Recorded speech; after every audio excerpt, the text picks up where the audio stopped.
C'est l'histoire d'un apprentissage méthodique et d'une impressionnante montée en puissance.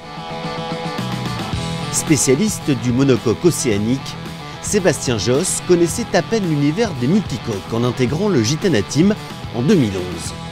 Mais à la barre du Multi 70 Edmond de Rothschild, les résultats n'ont pas tardé. Victoire en équipage sur le Tour européen, victoire en double sur la Transal Jacques Vabre et superbe podium en solo sur la dernière route du Rhum. De quoi convaincre le baron Benjamin de Rothschild de relever un nouveau défi, le lancement d'un maxi multicoque à l'horizon 2017. Annonce officielle du 11 mai dernier. Imaginez être à la barre d'un bateau comme ça dans 2 ans, c'est complètement fou, on ne réalise pas vraiment parce que il va y avoir beaucoup de temps à passer dans la conception, la construction va être aussi relativement longue, donc on a du mal à s'imaginer à la barre du bateau, mais le simple fait d'y penser, de penser être au départ de la route du Rhum, d'un tour du monde, faire des courses en équipage avec et des records, c'est génial, c'est incroyable d'avoir cette chance-là. Long de 30 à 35 mètres, le multicoque géant sera le fruit du long processus lancé avec Sébastien Josse il y a 2 ans. D'abord avec un motafoil, puis avec un GC32, le Gitana Team s'essaie avec bonheur à l'art de faire voler un bateau. Équipé de nouveaux plans porteurs, c'est désormais Gitana 15 qui fait office de plateforme d'essai. Selon les résultats de comportement du bateau, de vitesse atteinte, pas forcément des vitesses de pointe, mais des vitesses moyennes et la sécurité, on fera des choix pour telle ou telle famille d'appendices ou telle famille de coques. Et puis après, ça sera que le meilleur gagne.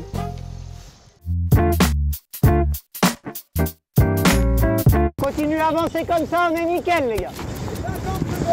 C'est propre. Pour se convaincre de la pugnacité de Sébastien Josse, rien de mieux que d'embarquer en course à bord d'Edmond de Rothschild. Ok, c'est parti. C'est parti. Avec le GC32 lui aussi en lice, le Gitana Team aligne 2 bateaux au départ du Tour de Belle-Île. Épreuve fétiche, déjà remportée 2 fois avec le record en poche. Allez, c'est parti, Yvette, il est trop tôt. Oman, il est où? Ça va? Gitana 15 étrenne ses nouveaux appendices face à la concurrence. Manière de jauger le travail effectué tout l'hiver en chantier.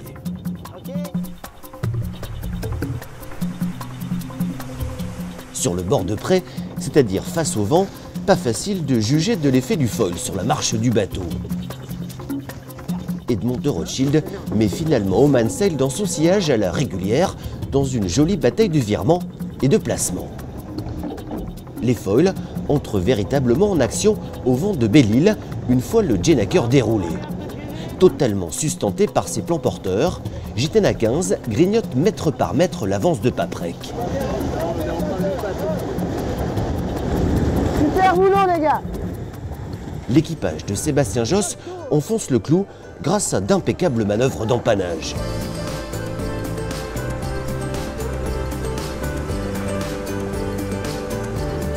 Pour son retour dans la baie de Quiberon, le trimaran armé par le baron Benjamin de Rothschild a le champ libre. Appuyé sur ses foils, Gitana 15 déboule à plus de 30 nœuds avec une impressionnante régularité et franchit la ligne en grand vainqueur. Le Tour de Belle-Île a été bouclé en seulement 2h24, record battu de près de 20 minutes.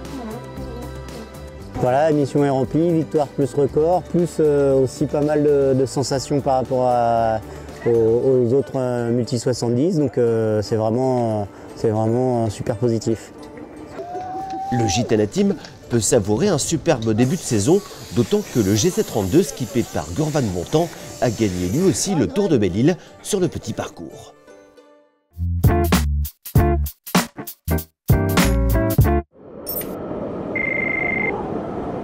Dans quelques mois, il tracera son premier sillage dans l'Atlantique avec un objectif clairement affiché, gagner le prochain Vendée Globe. En construction au chantier multiplaste de Vannes, Gitana 16e du nom a été présenté à la presse par son futur skipper et le bureau d'études de Gitana au grand complet. De quoi se faire une idée un peu plus précise de la bête de course lancée par le baron Benjamin de Rothschild.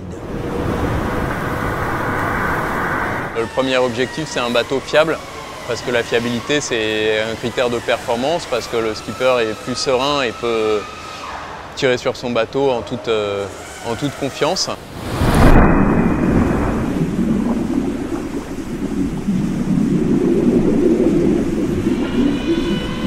Alors là, on voit qu'on bascule la quille au vent et maintenant on descend la dérive sous le vent et donc on voit l'extrémité de la dérive, ce qu'on appelle le tip, et c'est cette partie-là, le tip sur laquelle va s'appuyer le bateau, c'est cette partie-là qui va générer de la portance, qui va à la fois empêcher le bateau de dériver et en même temps aider à soulager le bateau. Donc cette étrave très volumineuse, elle a deux effets. D'une part, augmenter la puissance du bateau, et d'autre part, avec beaucoup de volume à l'avant, ça fait beaucoup de surface planante, donc le bateau peut planer sur ses formes avant. En attendant l'ivresse du grand large, le Gitana Team et Sébastien Josse devront encore patienter. Aboutissement d'intenses cogitations et du minutieux travail du chantier, objet technologique mais aussi esthétique, Gitana 16 affrontera pour la première fois le monde réel en juillet prochain.